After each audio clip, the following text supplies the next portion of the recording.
Bienvenidos a este nuevo episodio sobre circuitos de transmisión. Mi nombre es Roger Aragonés y he preparado esta documentación esperando que sea de vuestro interés. En el capítulo anterior vimos redes PDH y cómo usaban la multiplexación por división en el tiempo para transmitir varios usuarios en un medio compartido. Pues por aquí no hay novedades, pues continuaremos explicando redes TDM, redes multiplexadas en el tiempo. Hoy es el turno de SDH, Synchronous Digital Hierarchy, o JDS en castellano, Jerarquía Digital Síncrona. SDH es el hermano mayor del PDH, completamente profesionalizado y modernizado. También hay que señalar que aumentamos en complejidad. Debido a esta complexión y extensión, he decidido dividir este capítulo en dos presentaciones. Quedaba demasiado espeso en uno solo y me dejaba muchas cosas en el tintero. En esta primera parte estudiaremos las tramas SDH, que tienen un montón de teoría. En la segunda veremos cómo se interconectan los equipos. Bueno, ¿listos para navegar por los mundos de SDH? Bien, empecemos. En esta primera parte aprenderemos los conceptos básicos, así como una pequeña introducción histórica, cómo se estructura la trama SDH en unidades llamadas STMs, y dividiremos la carga en contenedores virtuales, mapeando la información de usuarios en lo que llamaremos alto y bajo nivel. Parece poco contenido, veréis que las apariencias engañan. Introducción. Como comentamos en la presentación anterior, la escalabilidad era uno de los problemas principales de las redes plesiócronas. Cuando subíamos a jerarquías de alto orden para gestionar llamadas de usuarios, esas llamadas quedaban enterradas en las catacumbas del PDH, haciendo difícil acceder a su información y requería un montón de hardware para poder acceder a ellas. Las redes se volvían difíciles de manejar, rígidas. Además, es una tecnología que está pensada para que una vez sea instalada no se manipule. Pues ¿qué pasó? Pues que todo el mundo quería tener un teléfono en casa. El crecimiento de las infraestructuras de telecomunicaciones en la red troncal hizo de esta tecnología ingobernable. Además, como mencionamos también, hay el problema que tecnológicamente no podemos producir interfaces a velocidades superiores a los 140 megabits libres de errores. Se requirió de un nuevo cambio de tecnología, algo robusto, escalable tantas veces como hiciera falta sin limitaciones, compatibles con las redes PDH ya existentes y que adaptara a los nuevos estándares de fibra óptica. Por cierto, en esta presentación no desarrollaré la fibra óptica, lo dejo para la siguiente. Creo que es más fácil explicar luz con las redes puramente ópticas que ir saltando de tema en tema a pesar que SDH usa dichas interfaces. Este estándar tendría que simplificar la red troncal entre centrales, pero a la vez convivir con la red PDH. Las operadoras han invertido un montón de dinero en estas infraestructuras y quieren amortizarla mientras sea posible. Además, la red PDH es a día de hoy ampliamente usada, sobre todo por la red de acceso y conmutación, dejando SDH que transporte los circuitos de más capacidad. Como curiosidad, solo mencionar que en Europa este estándar se desarrolló bajo el nombre de SDH, pero en Estados Unidos usó el nombre SONET, de Synchronous Optical Network. Todo y el cambio de nombre son prácticamente el mismo estándar. Al lío. Empecemos por la definición. ¿Qué es SDH? Como mencioné en la primera diapositiva, SDH es del inglés Synchronous Digital Hierarchy. En castellano sería JDS, Jerarquía Digital Síncrona. También es la siguiente evolución histórica del PDH. La red SDH también es conocida como red de alta capacidad, en comparación con la red PDH que sería baja capacidad, para que os hagáis una idea del potencial de SDH. También es un conjunto de estándares, lo mismo que PDH, definidos por la ITU, que es el órgano que regula las telecomunicaciones a nivel mundial. También es una tecnología de transporte de redes síncronas, que ya no plesiócronas. SDH es todo esto y mucho más. Descubramos qué nos ofrece. Empecemos por ver un pequeño listado de mejoras que aportó al PDH. Como ya mencionamos, adopta las interfaces ópticas. Recordemos que la limitación de PDH era 140 megabits por segundo. Ahora en SDH estamos fabricando e instalando interfaces de 40 gigabits por segundo, siendo un gigabit 1000 veces un mega. Por favor, notad que estoy escribiendo las velocidades con B minúscula, lo que significa bits. En mayúscula significaría byte o octeto, el equivalente a 8 bits, que es la unidad de medida que se usa para almacenamiento.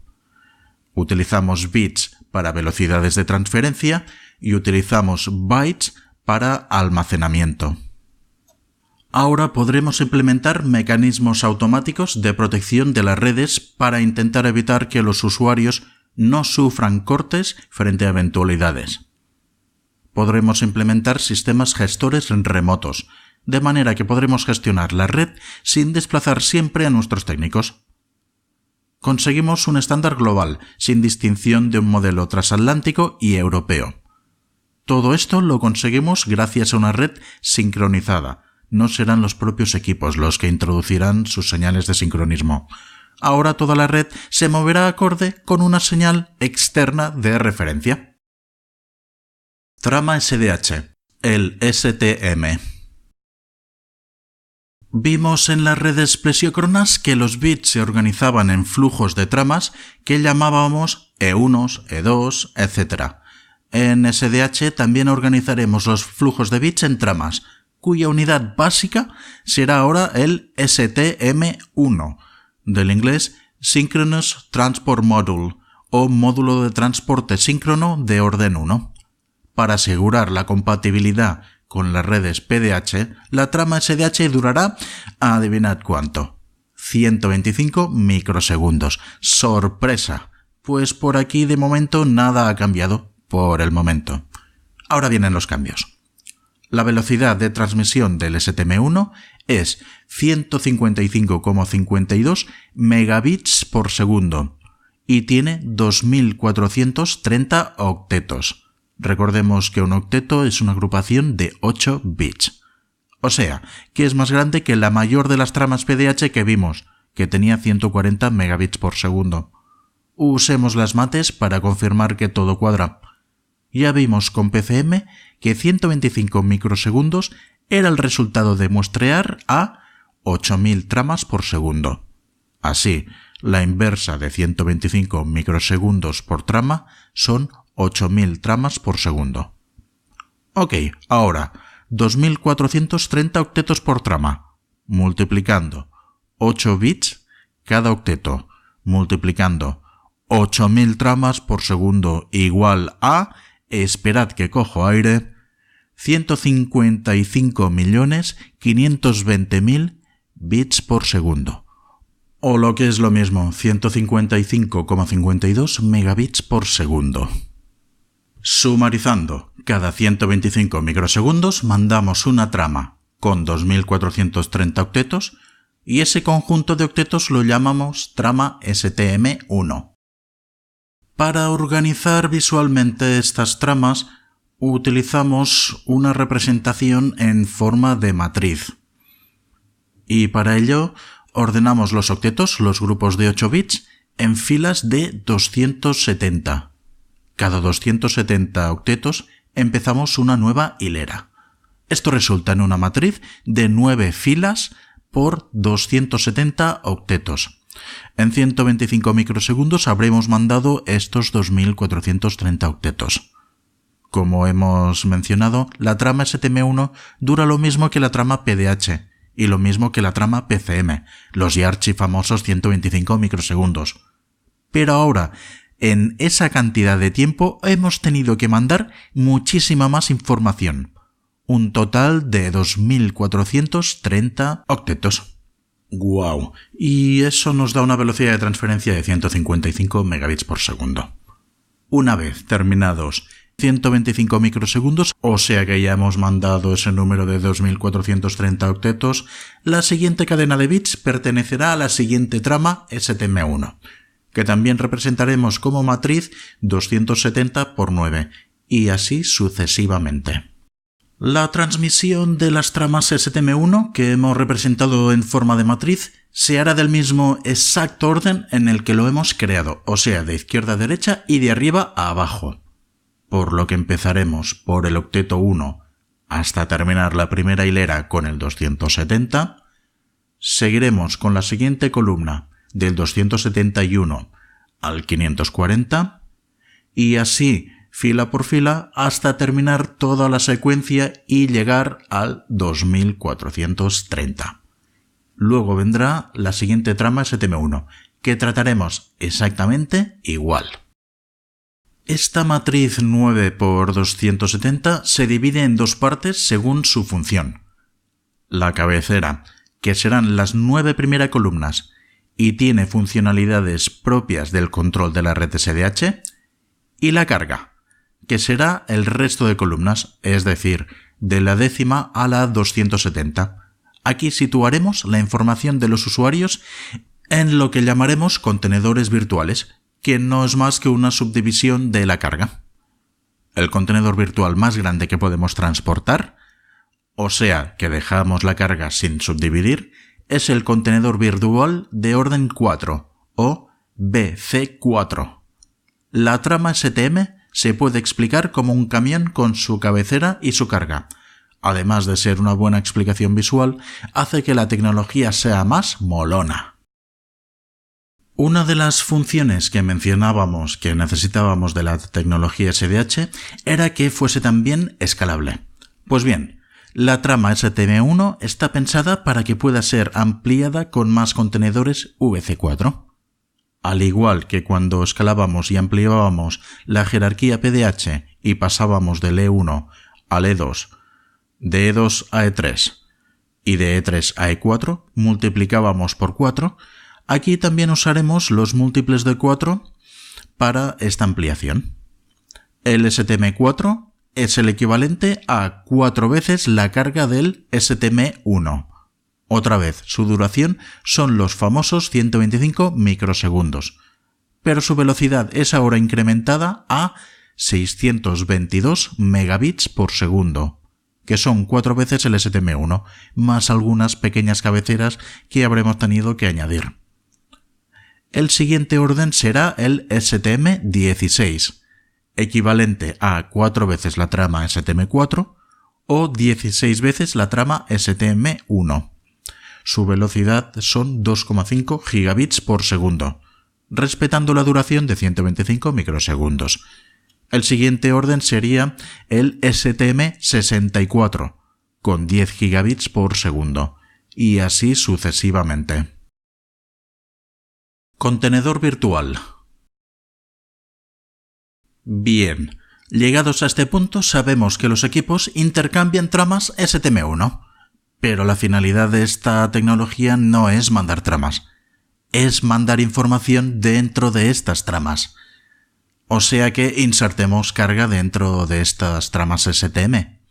Explicamos que queremos ser capaces de existir con la red plesiocrona y que ésta podía tener diferentes velocidades, como por ejemplo el T1, que era 1550 kilobits por segundo, el E1, que era 2048, el E4 de 140 megabits por segundo, etc. Así necesitamos flexibilizar la carga para poder transportar cualquiera de estas señales. Lo que hacemos es dividir la carga del STM en particiones a nuestra conveniencia. Para ello insertamos la información a transportar dentro de contenedores de capacidad fija que llamaremos contenedores virtuales. Y se crean 5 contenedores a escoger, como si fueran sabores de helado, y cada una se ajustará a una trama diferente. Hay que pensar que se precisará de la adición de nuevas pequeñas cabeceras de ajuste, monitoreo y alarmas, por lo que sus velocidades no son exactas con las tramas a transportar. Están un poco sobredimensionadas. Así pues, tenemos el contenedor C11 que tiene una velocidad de 1,6 megabits por segundo, ideal para transportar T1s. El contenedor 1.2 de 2176 kilobits por segundo que se ajusta al E1. El contenedor 2 de 6784 kilobits por segundo para el T2, el C3 de 48384 para el T3 y el E3, y por último el C4 como el explosivo de 149.076 kilobits por segundo que se ajusta al E4. En esos contenedores queremos acomodar datos que nos lleguen de redes plesiócronas. Recordemos que éstas usan sus propias señales de sincronismo. Dijimos del griego plesio, cercano a, y cronos, síncrono, o sea, redes cercanas en el tiempo, pero no exactas. Estas señales plesiócronas ahora se tendrán que acomodar a redes síncronas, con sincronización perfecta. ¿Veis con ello algún inconveniente? Hemos de dejar espacio en las tramas síncronas para posibles desplazamientos de las cargas plesiócronas, ya que éstas, al no estar sincronizadas, pueden sufrir desplazamientos, o sea, que lleguen un poquito antes de lo esperado o un poquito después de lo esperado.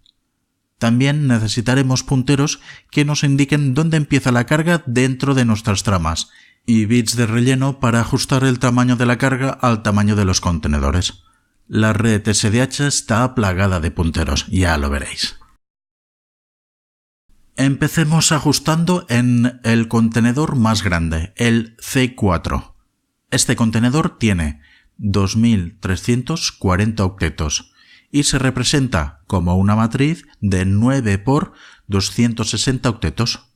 La información del E4 se insertará directamente dentro de este contenedor, rellenando cuantos octetos quepan. Y se termina el contenedor con los bits de justificación. Bits de justificación es un bonito nombre que se le da al relleno, terminando la matriz de 9 por 260.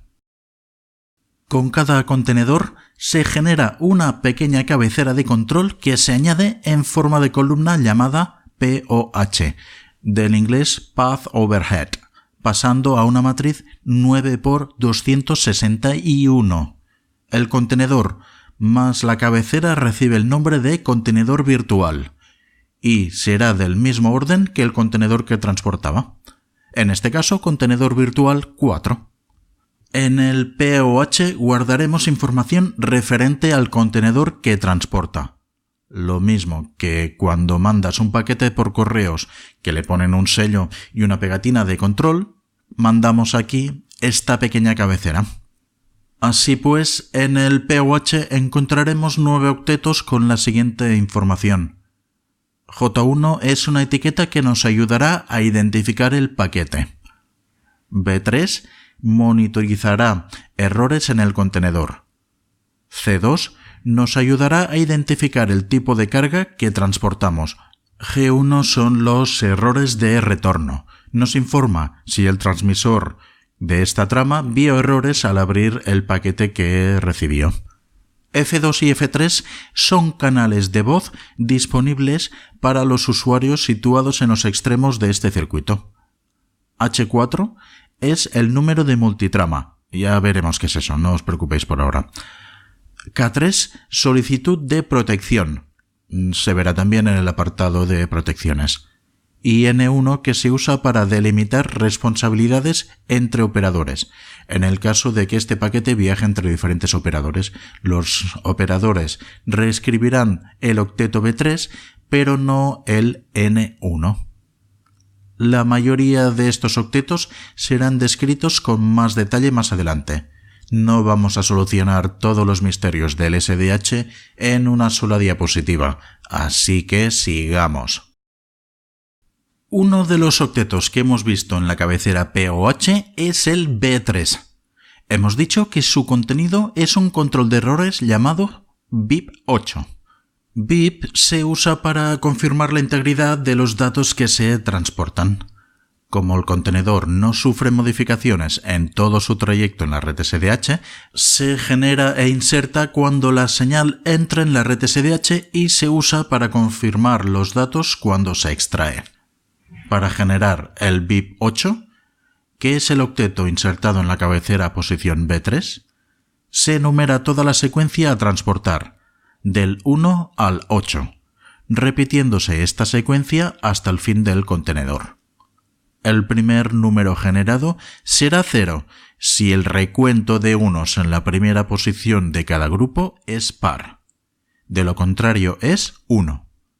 El siguiente número generado será 0 si el recuento de unos en la segunda posición de cada grupo es par. De lo contrario es 1.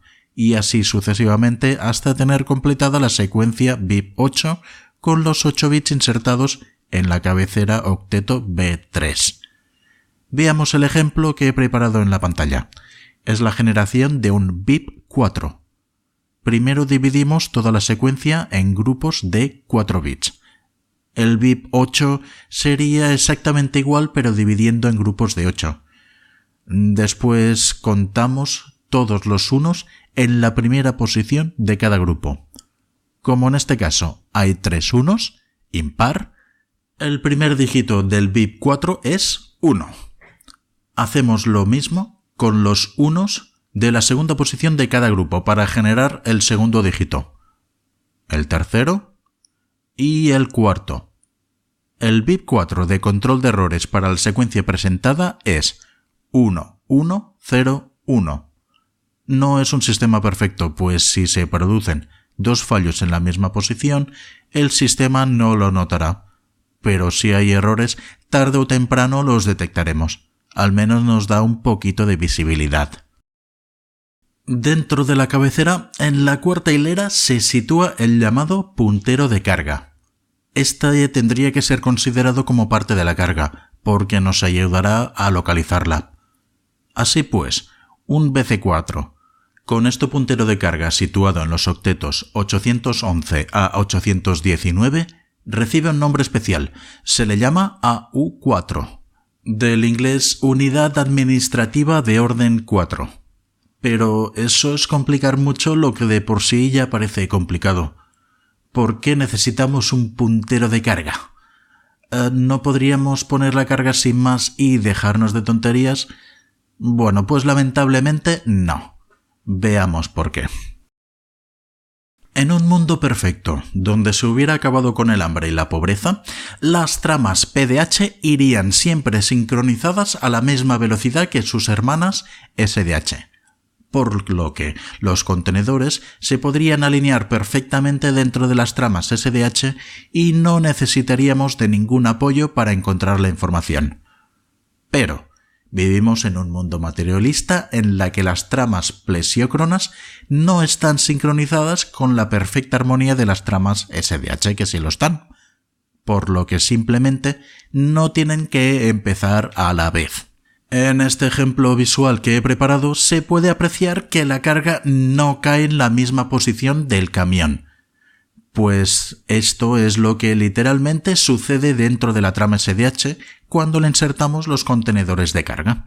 Primero, que no empieza con la trama SDH. Y segundo, que puede sufrir variaciones en su posición. De aquí el valor añadido del puntero de carga. Le dice al conductor del camión en qué parte del remolque empieza la carga. Veámoslo con un poquito más de detalle. Esta es la representación de una trama ST1 con la carga perteneciente a dos fracciones de contenedor virtual. En verde está la carga empezando en la trama anterior y en amarillo la carga nueva que empieza en esta trama. El puntero de carga, mediante sus octetos H1, H2 y H3, contendrá un valor comprendido entre 0 y 782, que indica literalmente cuán desplazado está la carga de él mismo, en saltos de 3 en 3 octetos. De manera que si el valor fuera 0, la carga amarilla empezaría justo pegada al puntero. Esta sería la representación de 3 tramas STM1 consecutivas. La carga no empieza y acaba con la misma trama, sino que va a caballo, por lo que necesitará de 2 tramas para estar completa. Esta carga que hemos resaltado en verde ha empezado en la trama Y y finalizado en Y+1. Fijaros que en este ejemplo no se ha producido ningún desplazamiento de carga. Desplazamiento de carga significa que la trama plesiócrona ha llegado antes o después de lo esperado. Solo hemos usado por el momento el puntero de carga para indicar el inicio de esta carga. En este caso, ideal sin desplazamientos, el puntero siempre marcará la misma posición en todas las tramas. Hemos dicho que el puntero contiene un número entre 0 y 782 para indicar la posición de la carga. Este número está situado en los octetos H1 y H2. Si nos fijamos en H1, empieza siempre con la secuencia 0, 1, 1, 0 cuando se mantiene el valor del puntero y 1, 0, 0, 1 cuando haya desplazamientos. Sigue la secuencia 1, 0 independientemente si ha habido o no movimientos. Luego sus siguientes 2 bits más el octeto H2 son usados para crear este dígito de 0 a 782. Bien, estos bits que hemos usado para crear la posición de la carga son etiquetados alternadamente con is y des y nos servirán para indicar si la carga se ha desplazado hacia la izquierda o hacia la derecha. Veamos cómo. En caso que la carga a transportar se haya retrasado, lo que resulta que se desplace hacia la derecha, el puntero necesitará un ajuste de posición positivo. Para indicarlo, primero H1 empezará con 1001 y se invertirán los bits is. El resultado será un puntero no válido, un puntero que no estará señalando la carga. Pero el conductor del camión, cuando vea ese puntero no válido, entenderá que la carga se le ha desplazado hacia la derecha. En caso que, por el contrario, la carga a transportar se haya adelantado o desplazado hacia la izquierda, H1 empezará de nuevo con 1001. Pero ahora invertiremos los bits des. De nuevo resultará un puntero no válido, un puntero de carga que no señala la carga. Pero el conductor del camión al verlo entenderá que se le ha desplazado la carga hacia la izquierda. El movimiento de desplazar la carga a la derecha por retraso es sencillo. Se añaden 3 octetos en blanco. Pero para el desplazamiento hacia la izquierda, o sea que la carga se haya adelantado, lo que haremos será usar los 3 octetos de H3 del puntero para absorber este extra. Los desplazamientos siempre se hacen en saltos de 3 en 3. Recordemos que el puntero solo puede señalar carga en saltos de 3. Una vez pasada esta trama con la carga desplazada, la siguiente trama ya tendrá el puntero válido con la posición corregida. Veamos paso a paso, ya que este proceso puede ser un poquito complicadete. Aquí podemos observar la representación de 4 tramas que se suceden. Empezaremos por el caso con justificación positiva. La primera trama, N, ha llegado correctamente. H1 empieza con 0110 y la combinación de los bits restantes de H1 más H2 marcan el inicio de la carga del VC4. Y si nada sucediera, esperaríamos encontrarla siempre en esa posición de las siguientes tramas. En la trama N+1, la carga ha llegado sin problemas. H1 sigue empezando con 0110. Bien. Acabamos el faltante de la carga anterior y el contenedor siguiente empieza justo donde esperábamos. H1 y H2 siguen marcando su posición. Eso es bueno. Pero ha habido un problema con N+2. El contenedor que tiene que empezar dentro de esa trama se ha retrasado o movido a la derecha. ¿Cómo lo hacemos para que empiece 3 octetos más tarde? Bueno, primero lo primero, y es señalizarlo. H1 empezará con 1001. Segundo, repetimos el valor del puntero anterior, pero con los bits is invertidos. Y por último, justo después del puntero, añadimos 3 octetos vacíos antes de seguir mandando la carga de la trama anterior. Ahora, con esos octetos añadidos, el nuevo contenedor insertado en la trama n+2 empezará desplazado con justificación positiva. Ese puntero es desechable. Con esos bits invertidos no está señalando una posición. Es un galimatías, pero ha cumplido su función. Para la siguiente trama, n+3, ya mantendremos el puntero reajustado y su posición correcta sumando 3 a su valor. Veamos ahora el proceso de la justificación negativo. Todo empieza normal, con la trama n, transmitiendo la carga normalmente y el puntero viajando muy feliz, señalando el inicio de la carga con su valor 0110. En la trama n+1 todo está tranquilo, pero sabemos que el horror se cierne sobre el desprevenido puntero. Y en la trama n+2 sucedió lo que nadie se esperaba. ¡Pam! Desplazamiento de las tramas plesiócronas. La carga plesiócrona ha llegado antes de lo esperado. Bueno, no perdamos la calma, todo está bajo control. Tenemos un protocolo para todo.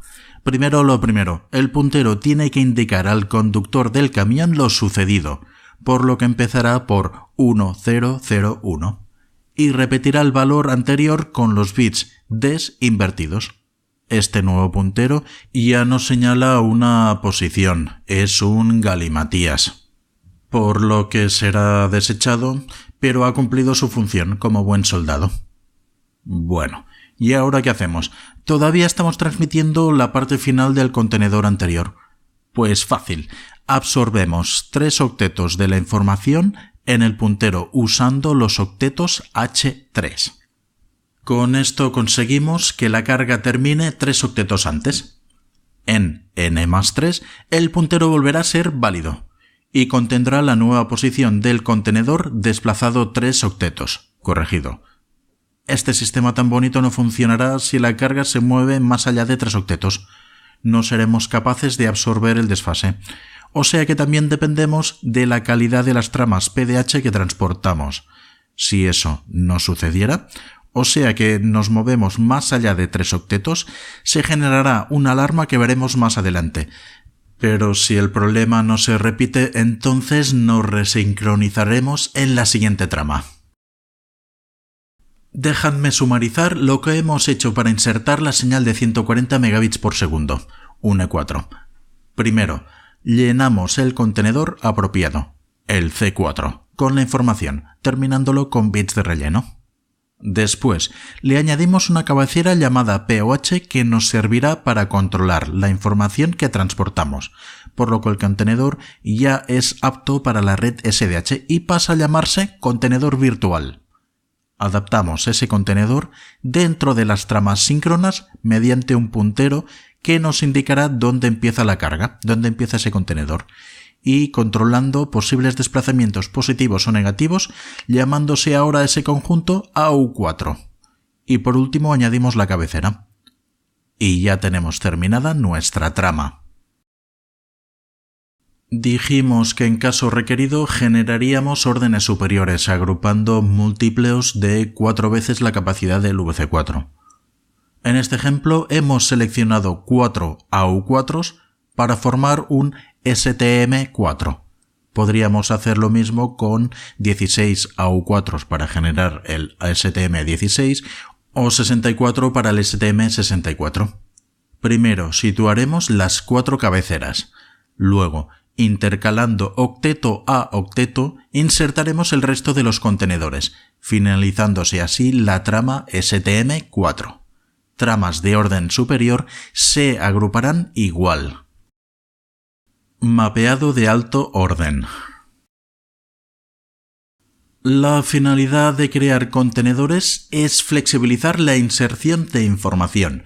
Para ello, un contenedor de orden superior siempre podrá subdividirse y acomodar contenedores de orden inferior. A esta inserción la llamaremos mapeado.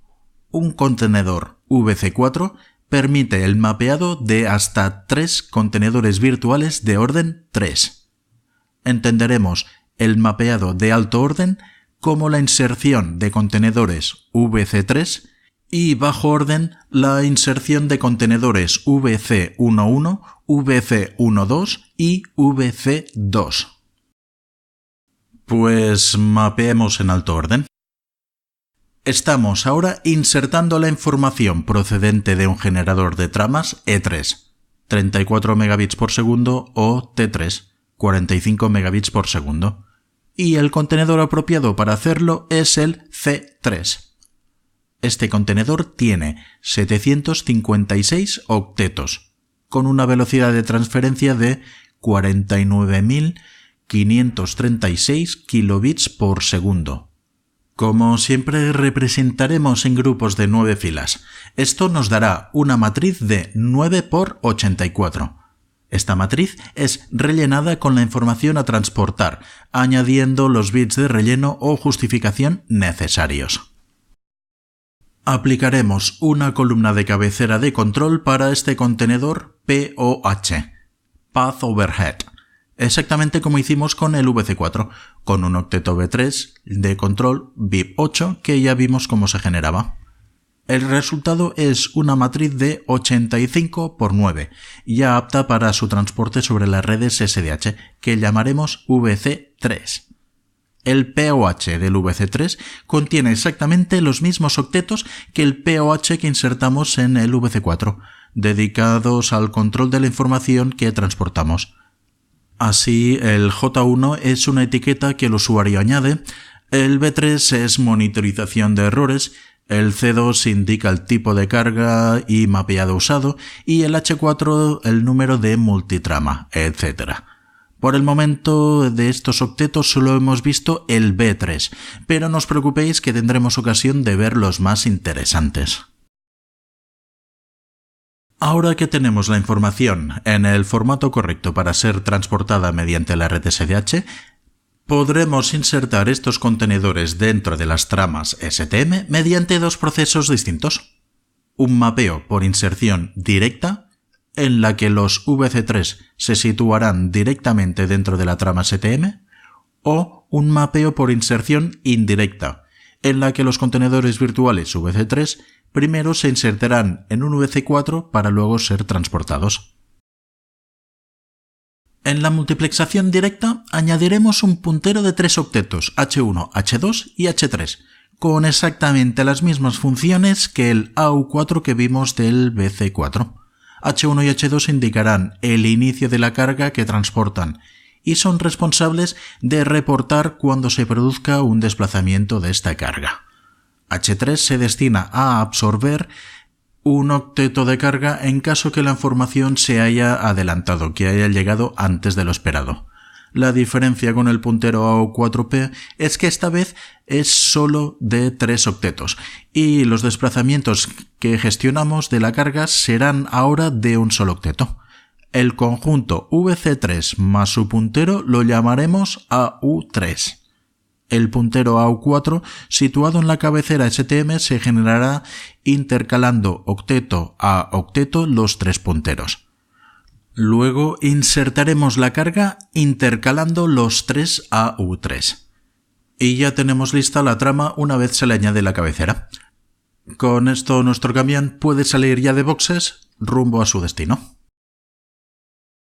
La multiplexación indirecta usa un contenedor VC4 antes de que la información sea insertada en la trama STM.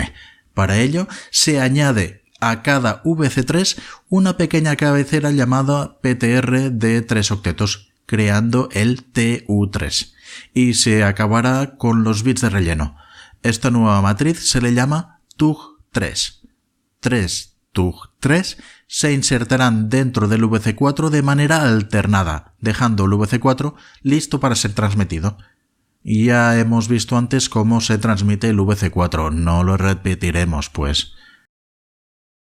En algún lugar hemos tenido que indicar si la carga que transportamos es de un VC4 o 3 VC3. Es más, tenemos que explicar en el caso de VC3 qué estructura hemos seguido. Será para ello el octeto C2 de la trama POH el responsable de indicar el contenido de este contenedor. Recordemos que la cabecera POH la hemos generado tanto si transportamos un VC4 como si transportamos 3 VC3.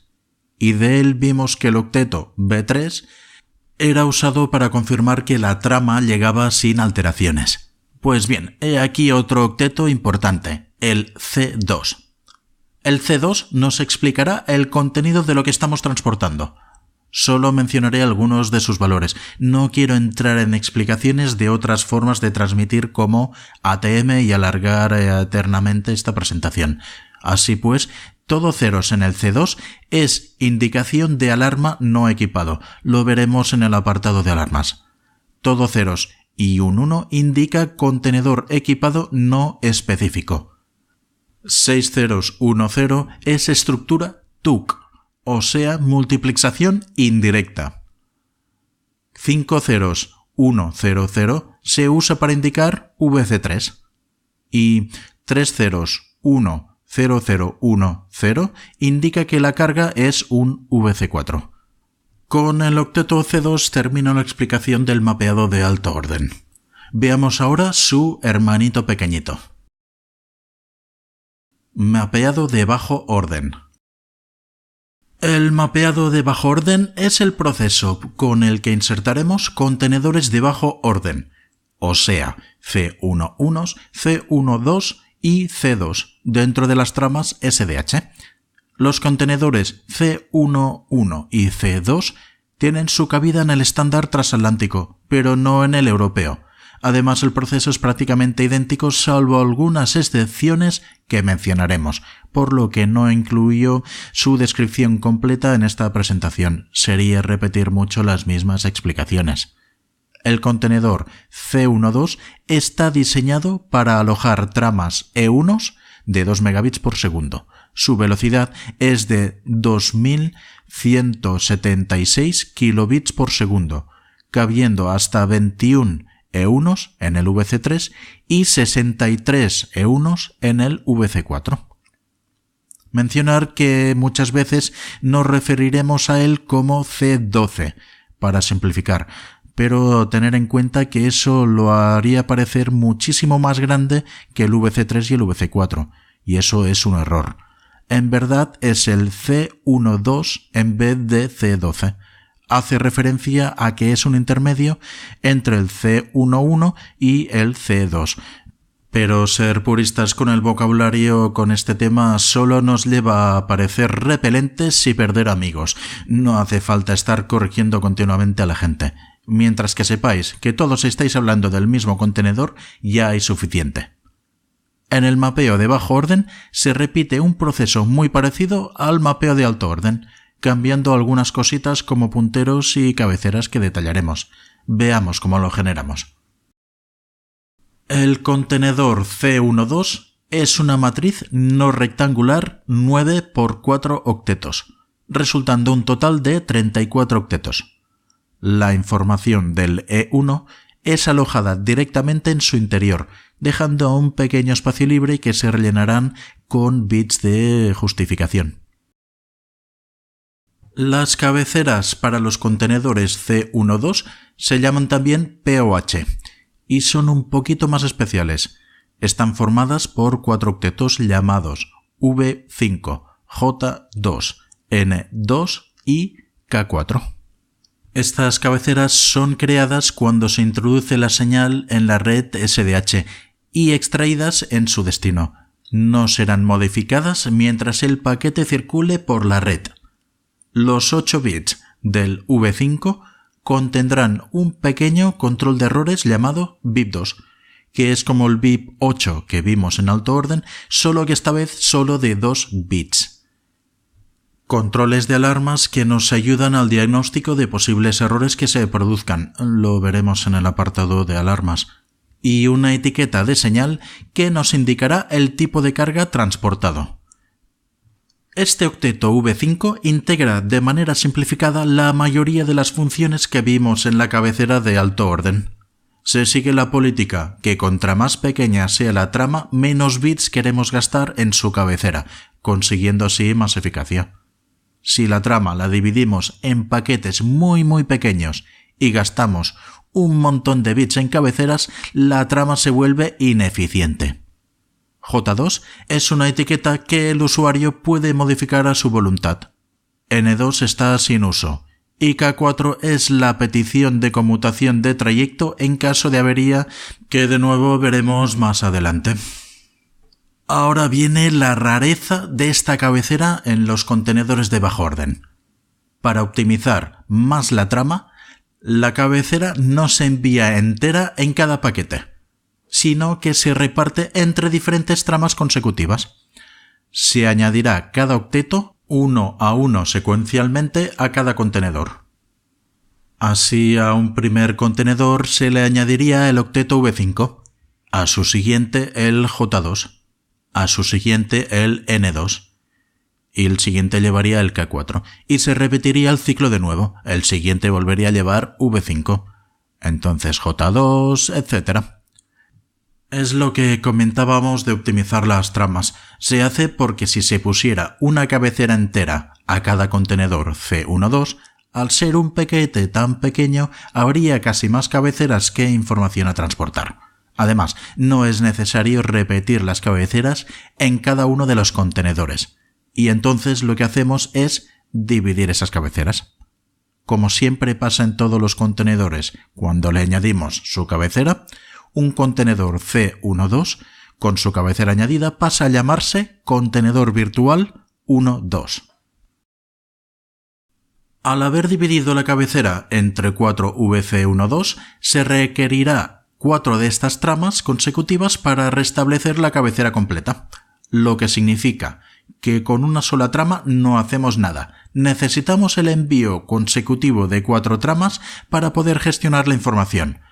A esta secuencia de 4 contenedores virtuales que forman una cabecera completa se les llamará multitrama VC12. Recordemos que cada contenedor era rellenado con la información de las tramas E1, que duraba 125 microsegundos, por lo que la multitrama VC12 durará 500 microsegundos. Con los contenedores de alto orden, una vez que teníamos el VC, ya teníamos la información preparada con el formato correcto para ser insertada en la red síncrona. Por desgracia, en los VC12 no lo tenemos tan fácil, y la razón es obvia. Recordemos que en proporción a la trama SDH, los VC12 son porciones muy pequeñas. Si ponemos un puntero para localizar cada uno de los VCs, gastaríamos la mitad de la trama SDH solo en punteros, y tendríamos que gestionar los punteros de los punteros, y los punteros de los punteros de los punteros. Un caos, vaya. En vez de insertar los contenedores virtuales con el apoyo de un puntero, lo que haremos será crear una estructura intermedia llamada TU12, que sí es completamente síncrona. Un paso intermedio, una nueva trama. Sí, es cierto que parece complicar mucho lo que ya de por sí es complicado, pero veréis que nos es extremadamente conveniente y que acaba siendo más sencillo que insertar directamente los punteros para cada VC12. Además, por el momento os voy a pedir que hagáis algo muy sencillo. Olvidémonos momentáneamente de la multitrama VC12 y de la información que queremos transportar. Centrémonos en este nuevo TU12. Por el momento no hay nada más que este TU12. El TU12 es una trama de 35 octetos donde se situará la carga, más uno de cabecera, un total de 36 octetos. Y dura 125 microsegundos. El octeto de cabecera de cada TU12 está numerado de V1 a V4, por lo que necesitaremos 4 tramas para haber cumplido una secuencia completa. Esa secuencia de 4 tramas se la llama multitrama TU12, comprende 4 TU12 y dura 500 microsegundos. Ya que recordemos que cada TU12 era de 125 microsegundos. Es una trama síncrona. Cuando yo quiera insertar esta trama en SDH, no necesitaré de ningún puntero que me indique dónde empieza el TU12. Y es ahora cuando os pido que nos volvamos a acordar de esta multitrama VC12.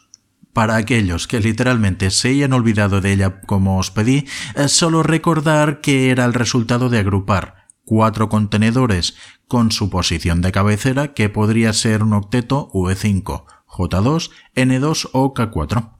La idea es muy sencilla. Trataremos esta multitrama como si fuera un flujo constante de información y la acomodamos sobre la multitrama ya síncrona TU12. Pensad de una autopista en la que se le van incorporando coches en grupos de 4 en 4.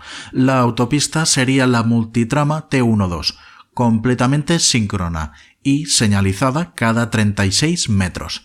Las agrupaciones de 4 coches de las multitramas plesiócronas BC12 ocupan 35 metros cada coche. Notad, por favor, que los coches no tienen por qué empezar con las señales de la autopista. Lo que estamos haciendo es, en vez de tratar paquete a paquete, lidiar con un flujo constante de paquetes, digamos, a granel. Y es ahora cuando vamos a necesitar los punteros que nos ajusten la información plesiócrona. Hemos de indicar al sistema cuando empieza dentro de la autopista el flujo plesiócrono de coches. Para ello, usaremos el octeto V1 más el V2, que como hicieron el H1 y H2 de alto orden, nos dirán cuán desplazada está la multitrama de V2. Prácticamente igual que en alto orden. La diferencia es que en alto orden esto sucedía dentro de cada trama y ahora ha sucedido con la combinación de 4 tramas consecutivas. Para ello, la información ha de empezar siempre después del octeto V2, en la segunda trama, nunca antes. Fijémonos en lo que hemos conseguido. Ahora tenemos la información ya insertada en una trama completamente síncrona y para ello solo usamos un octeto por trama para puntero y un octeto por trama para cabecera. Hay un nuevo detallito minúsculo que hemos de solucionar. De alguna manera hemos de indicar qué parte de la multitrama TU12 estamos transmitiendo. Todo este sistema se basa en que V1 y V2 nos señalen el inicio de la información, pero V1 y V2 se transmiten en tramas diferentes y alguien tiene que decirnos qué V estoy transmitiendo en cada trama. Para ello, usaremos en la cabecera del contenedor POH de alto orden el octeto H4. O sea, que la cabecera del contenedor de alto orden nos indicará cuál es la posición de TU12 que se está transportando en ese momento. Bien, ya tenemos un flujo de información plesiócrono ajustado e insertado dentro de una trama síncrona. ¿Pero qué sucede cuando esa información plesiócrona se desplaza? Para ello no temáis que tenemos un bonito protocolo de salvamento preparado. Es repetir exactamente lo que hacíamos en alto orden con los octetos H1, H2 y H3. La diferencia es que ahora se gestionará entre diferentes tramas en vez de una sola trama y que los llamaremos octetos V1, V2, V3 y V4. V1 y V2 contendrán como antes el valor de cuán separada está la carga del octeto V2 y marcamos sus bits alternadamente con is y des. Veamos qué sucede ahora cuando un desplazamiento positivo de carga se produce, o sea que la carga se ha retrasado un poquito. En la primera multitrama, las primeras 4 tramas, la información comenzará donde indica V1 y V2. Las 4 tramas VC12 se situarán a partir de ese punto. La siguiente multitrama empezará con la información faltante, pero ahora, en caso de que la información haya llegado retrasada, V1 y V2 repetirán el valor con los bits is invertidos. Ese puntero no es válido, es desechable, pero nos indica que ha habido un desplazamiento positivo.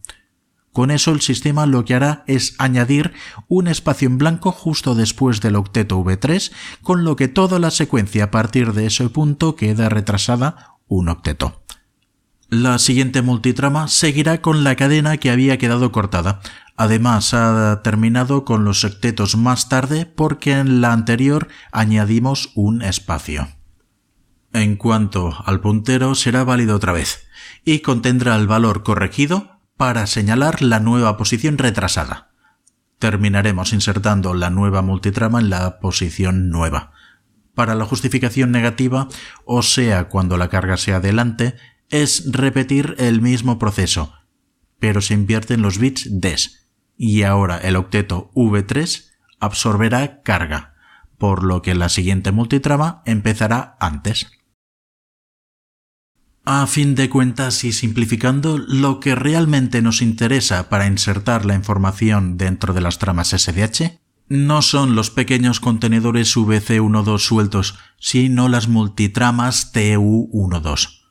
Si lo hiciéramos para cada contenedor, nos volveríamos locos con tantos punteros. En vez de volvernos locos, preferimos tratar con la multitrama TU12, que contendrá ya la secuencia de contenedores sincronizada y alineada. Resumiendo, una multitrama TU12 es la sucesión de 4 tramas TU12, con sus cabeceras V1, V2, V3 y V4. Y para saber cuál de esas Vs estamos transportando en la trama, nos basaremos en la información del octeto H4 de la cabecera de alto orden. Cada TU12 de 36 octetos, no importa si es la que transporta V1, 2, 3 o 4, se representa como una matriz 9×4, para así poder integrarla en la matriz SDH. Al principio de la explicación de los contenedores de bajo orden, mencioné que no explicaríamos los contenedores C11 y C2, o sea que no voy a entrar en detalles sobre ello. Sobre estos, mencionar solo que se generan exactamente igual y se insertan igual en la trama SDH. La diferencia reside en la matriz resultante TU. Así, el TU11 tendrá 3 columnas y el TU2, 12. Ok, ya de vuelta sobre nuestro TU12. 3 flujos de 3 TU12 distintos se combinarán intercalando en una trama TU2. Por favor, no os asustéis, no es una trama nueva intermedia que me haya sacado de la manga. Este TU2 sería el mismo TU2 que se habría generado si hubiéramos estado trabajando con VC2. Vimos que estos 3 contenedores eran iguales, pero el TU11 tenía 3 columnas, el TU12 tenía 4 y el TU2, 12.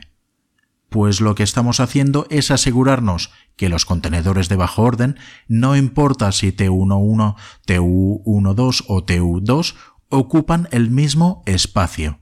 En las 12 columnas que ocuparía el TU2 se pueden poner 3 TU12 o 4 TU11.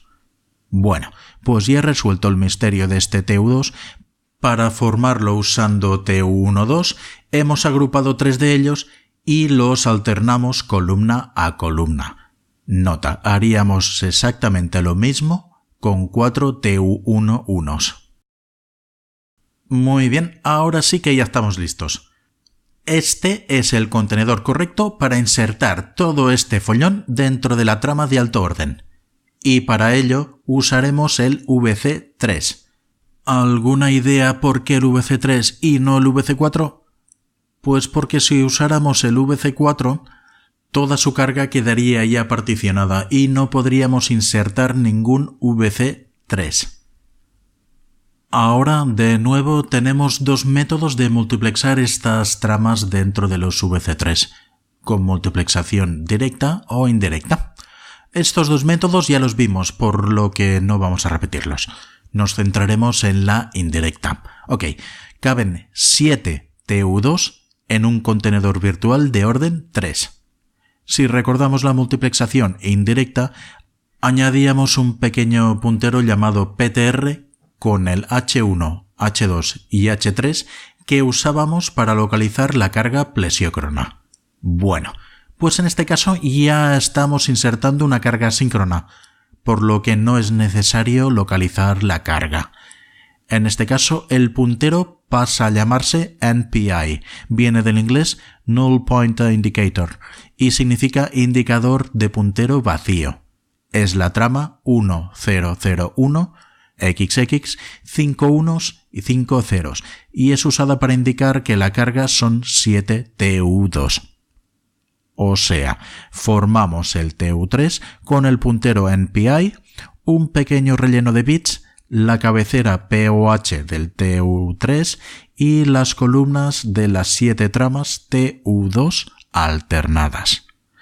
Pasamos de tener 7 tramas de bajo orden con forma de matriz 9-12 a una trama de alto orden TUC3 con forma de matriz 86×9. Y ya hemos acabado.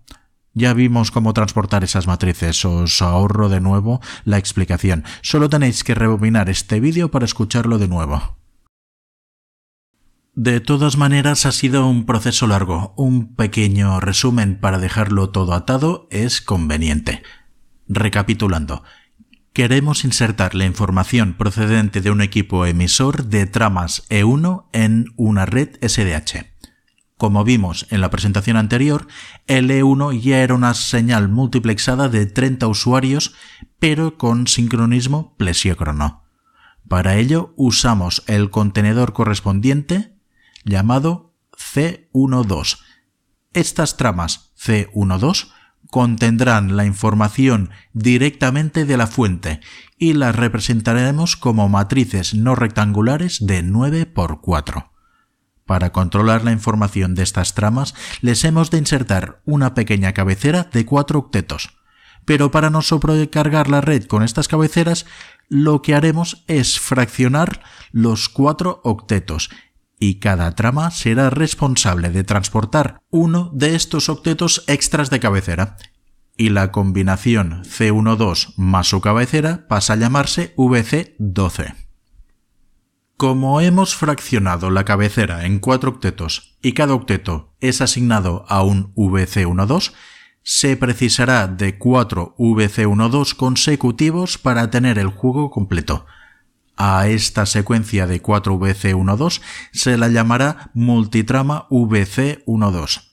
En vez de insertar los VC12 por separado, lo que supondría la gestión de infinitas cabeceras y punteros, tratamos la información como un flujo de esta multitrama. Y la insertamos, digamos, en una autopista ya asíncrona llamada multitrama TU12. Usaremos 3 de estas tramas para rellenar el espacio de un TU2, flexibilizando la presencia de cualquiera de las tramas de bajo orden. La inserción se realizará columna a columna y para finalizar crearemos la trama de alto orden juntando 7 de estos TU2. De nuevo multiplexamos insertando las tramas columna a columna y nuestro camión ya está listo para partir. Lo gracioso es que tenéis que tener en cuenta que esto está sucediendo cada 125 microsegundos, o sea, 8000 veces por segundo. Y lo bueno es que funciona. Conseguimos comunicar ciudades enteras con llamadas y datos. ¡Increíble! Todo esto que os he estado explicando hasta ahora se resume en esta pequeña tabla. Podría haber presentado desde el principio y ahorrado toda la explicación, pero es que me gusta que conozcáis lo que hay debajo del capó del camión y seáis capaces de reconocer qué hace cada tuerca. O sea, que aquí tenéis simplificado todo el proceso. Desde que ingresan las tramas PDH con sus velocidades diferentes en los contenedores, cuando se le insertan las cabeceras para formar contenedores virtuales, punteros para localizar la carga creando los AUs, una maravilla, vaya.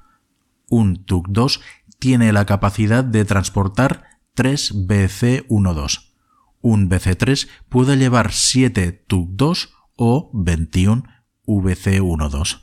Y un BC4 dijimos que tiene la capacidad para 3 VC3, pues puede llevar hasta 21 TUC2 o hasta 63 BC12. Bueno, creo que ya está bien de mirar dentro de las tramas, es suficiente teoría. O sea que lo dejaremos aquí para esta primera parte.